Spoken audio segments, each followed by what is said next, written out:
Conveniently enough, this dropped 30 minutes before the Maple Leafs unveiled Brad Treliving as their 18th GM in franchise history. Kyle Dubas named the president of hockey operations with the Pittsburgh Penguins. Rosie, he was unemployed for a grand total of 13 days. Your initial thoughts? Hmm. Does he not have a family anymore? Is that not part of the equation? That was numero uno, and you promised he wouldn't be popping up somewhere else, but apparently that was all bullshit. And I don't know why he played that angle or any of that, but he definitely is not with the Toronto Maple Leafs anymore, and he is officially with the Pittsburgh Penguins. So, yeah, a lot of conversation about that. There's a big rebuild for him to be a part of there. No easy task for him to go in there and start that rebuild, but yeah, it seemed pretty convincing that he was going to be the Toronto Maple Leafs GM or nothing else, and that apparently is not true. I think a bit of it obviously was a leverage play. I think people trying to go back on his verbiage in that press conference have to understand at the time he was still a member of the Toronto Maple Leafs. Maybe there's a bit of leverage involved, but like he wasn't fired, right? And a couple days later, he was out of a job. So effectively, he was looking for a job. I get it.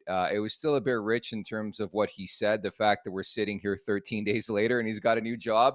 But it is what it is. It's a really interesting fit when you look at it, right? And the fact that he stays in the Eastern Conference, has some legends on that roster like Sidney Crosby, Evgeny Malkin, Chris Letang.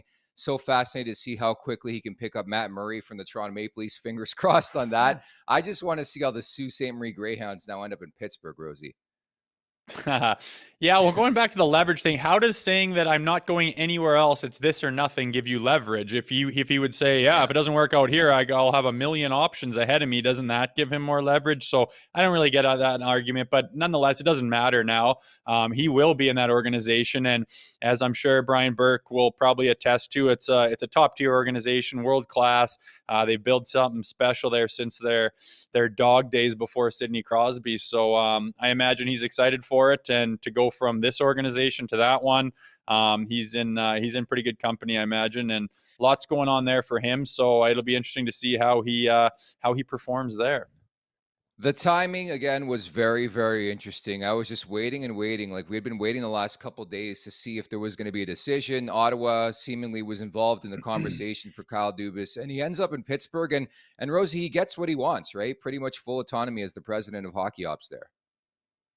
Yeah, it sounds like it. It's always interesting to me, and I want to ask Berkey about this. But like Yeah. between a president and a general manager, like what the hell is your role, and is that clearly defined, and who makes the final call, and what if one guy wants to go this way on a decision, the other one doesn't? Does the one jump in and veto it? And all that's up in the air, and I imagine different in every organization, but definitely going from one role as a general manager to the president of hockey ops, I imagine there's some differences there, but obviously he's happy with it, or he probably wouldn't have taken that job.